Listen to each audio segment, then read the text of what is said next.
ज्ञानं ज्ञेयं तथा ज्ञाता त्रितयं नास्ति वास्तवम्।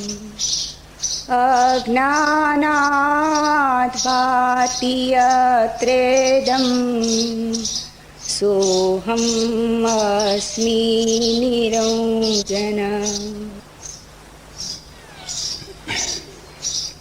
जनक ने कहा, ज्ञान, ज्ञेय और ज्ञाता ये तीनों यथार्थ नहीं। जिसमें ये तीनों भासते हैं मैं वही निरंजन। ज्ञानम ज्ञेयम तथा ज्ञाता त्रितयम नास्ति वास्तवम।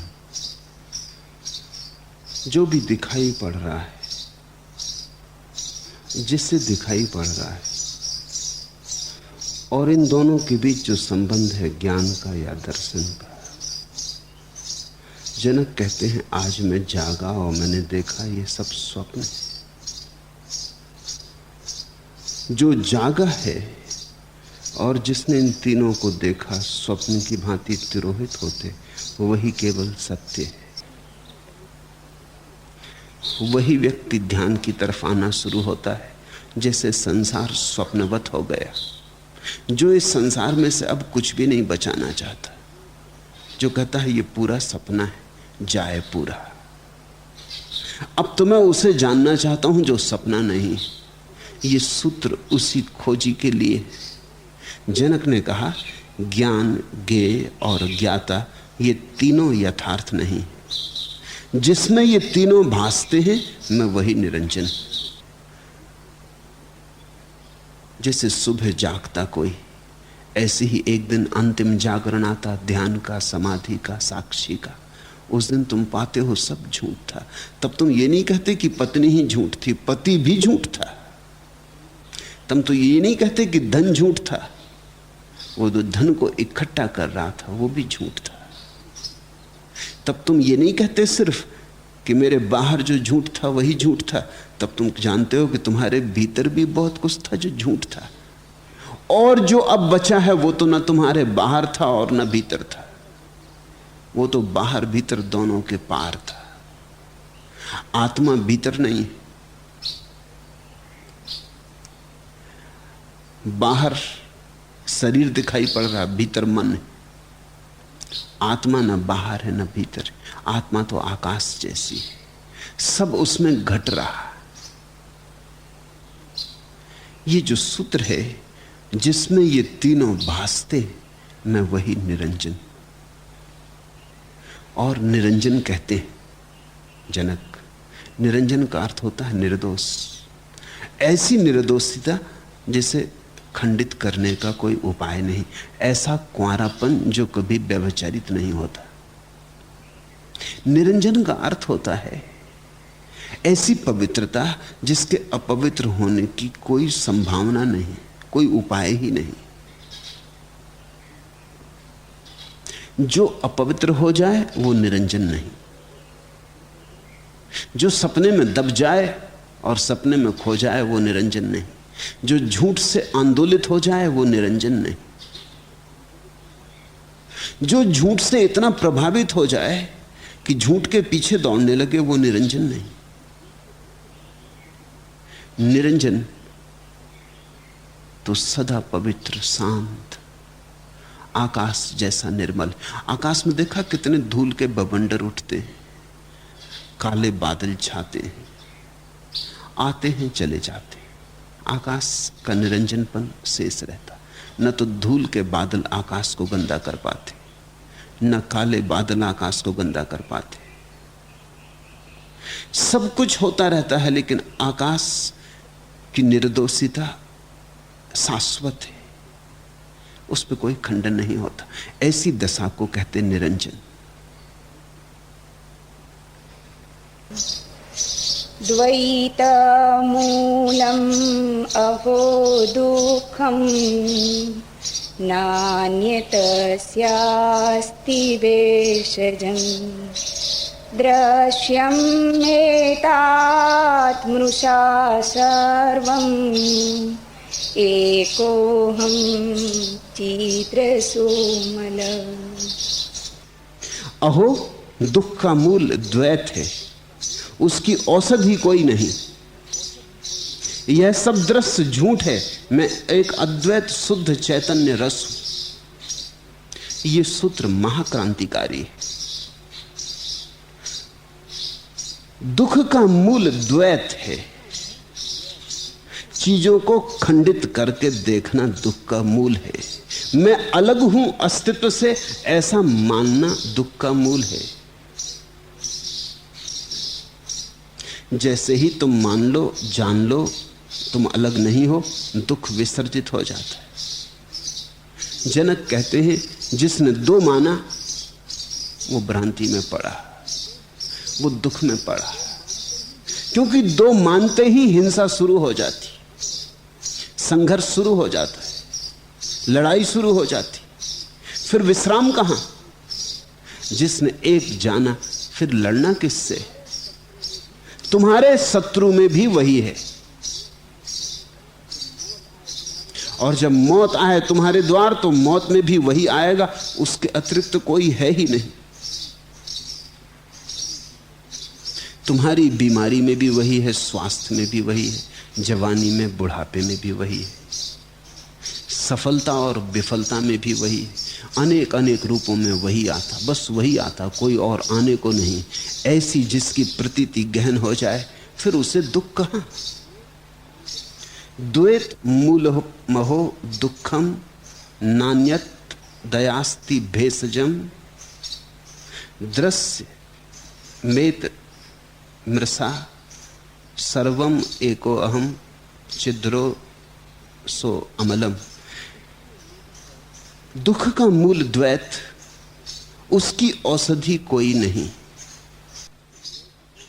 तस्य भेषजम अन्यत अस्ति, बस कोई औषधि नहीं।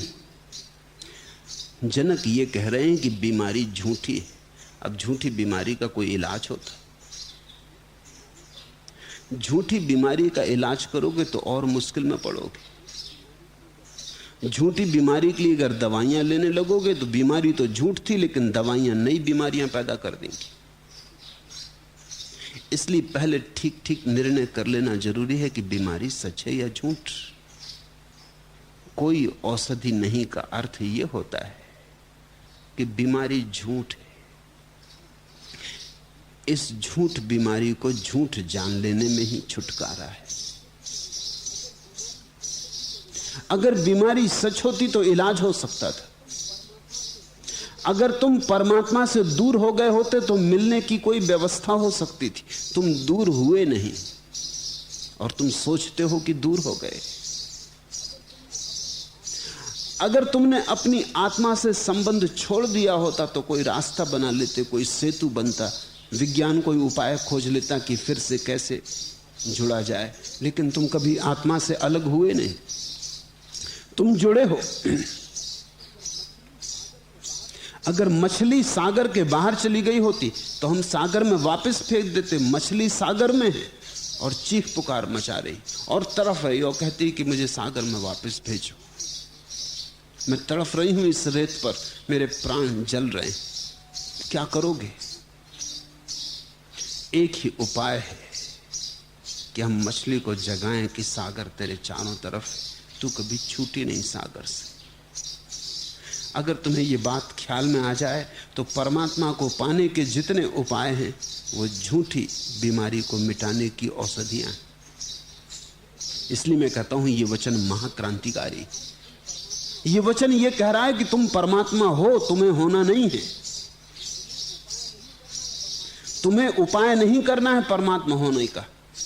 सब उपाय व्यर्थ हैं और जितने तुम उपाय अनुष्ठान करोगे उतने ही तुम भटकते रहोगे। अनुष्ठान बंधन है। इस सूत्र का ठीक ठीक अर्थ होगा, योग में मत भटकना, उपाय में मत लगना। उपाय तुम्हें दूर ले जाएगा। क्योंकि तुम जिसे खोज रहे हो उसे कभी खोया नहीं, अभी मौजूद है, यही मौजूद है। इसी क्षण तुम परमात्मा हो, बेशर्त तुम परमात्मा हो। परमात्मा होना तुम्हारा स्वभाव है। मैं एक अद्वैत शुद्ध चैतन्य रस हूं। सुनो इस शब्द को, मैं एक अद्वैत शुद्ध चैतन्य रस हूं। अहो द्वैत मूलम यत दुखम, सभी दुख द्वैत से पैदा होते। तस्य भेषजम अन्यत आस्ति, इस दुख से छुटकारे के लिए कोई औषधि नहीं। सतत सर्वम दृश्यम मृषा, क्योंकि सब झूठ है, सब स्वप्नवत है। अहम एका अमला छिद्र रसा, मैं एक शुद्ध चैतन्य रस हूं। बोधमात्रम् अहम् अज्ञानात् उपाधि कल्पितो मया, एवं विमृशतो नित्यं निर्विकल्पे स्थिति मम। मैं शुद्ध बोध हूं, मुझसे अज्ञान के कारण उपाधि की कल्पना की गई है। इस प्रकार नित्य विचार करते हुए मैं निर्विकल्प में स्थित हूं। जिस क्षण तुम्हें दिखाई पड़ना शुरू हो जाएगा कि स्थिति क्या है, उस क्षण तुम छोड़ोगे नहीं, कुछ त्यागने को ना बचेगा, सारा स्वप्न खो जाएगा, तुम सिर्फ एक अहोभाव से भरे रह जाओ। अगर तुमने सोच विचार करके, तर्क से, चिंतन मनन से अपने को राजी कर लिया कि नहीं ये सब स्वप्न है, तो इससे कुछ हल ना होगा। ये तुम्हारी बौद्धिक धारणा नहीं होनी चाहिए, ये तुम्हारा अस्तित्वगत अनुभव होना चाहिए। मैं शुद्ध बोध हूं, मुझसे अज्ञान के कारण उपाधि की कल्पना की गई है। इस प्रकार नित्य विचार करते हुए मैं निर्विकल्प में स्थित हूं। संस्कृत में जो शब्द है विमर्श, उसका ठीक अर्थ विचार नहीं होता।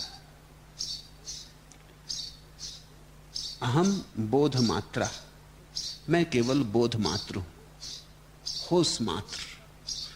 होश मेरा स्वभाव है, से सब स्वप्नवत है। मया अज्ञानात उपाधि कल्पिता, और से सब मेरी कल्पना के कारण पैदा हुआ है। एवं नित्यम विमर्शिता मम स्थित निर्विकल्पे, और मेरा विमर्श, विमर्श शब्द समझने जैसा, अंग्रेजी में एक शब्द है रिफ्लेक्शन, वो ठीक अर्थ है विमर्श का। विचार का तो अर्थ होता है तुम्हें पता नहीं और तुम सोचते हो, तुम कहते हो हम विचार करते हैं। विमर्श का अर्थ होता है जैसे दर्पण में प्रतिबिंब बनता है। दर्पण सोचता थोड़ी, तुम सामने आए तो सोचता थोड़ी कि देखें कौन है, आदमी है कि औरत, सुंदर है क्या सुंदर, फिर वैसा ही रूप बता दें ना। दर्शन दर्पण में सिर्फ प्रकट होता, तुम्हारी छवि बन जाती। रिफ्लेक्शन, विमर्श। जनक कहते हैं इस प्रकार नित्य विमर्श करते हुए, इस प्रकार नित्य क्षण क्षण इस शाश्वत एकता को देखते हुए, ये हृदय के प्रतिबिंब में, हृदय के दर्पण में बनते प्रतिबिंब को निहारते हुए मैं निर्विकल्प चित्त दशा में स्थित हूं, शुद्ध बोध हूं। जो हुआ सब मेरी कल्पना से हुआ, जो हुआ सब मेरी कल्पना का खेल है।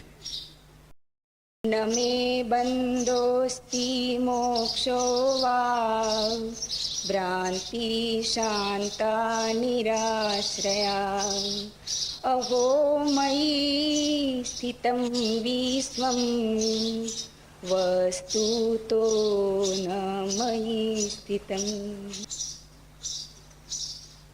मेरा बंध या मोक्ष नहीं, आश्रय रहित होकर भ्रांति शांत हो गई है।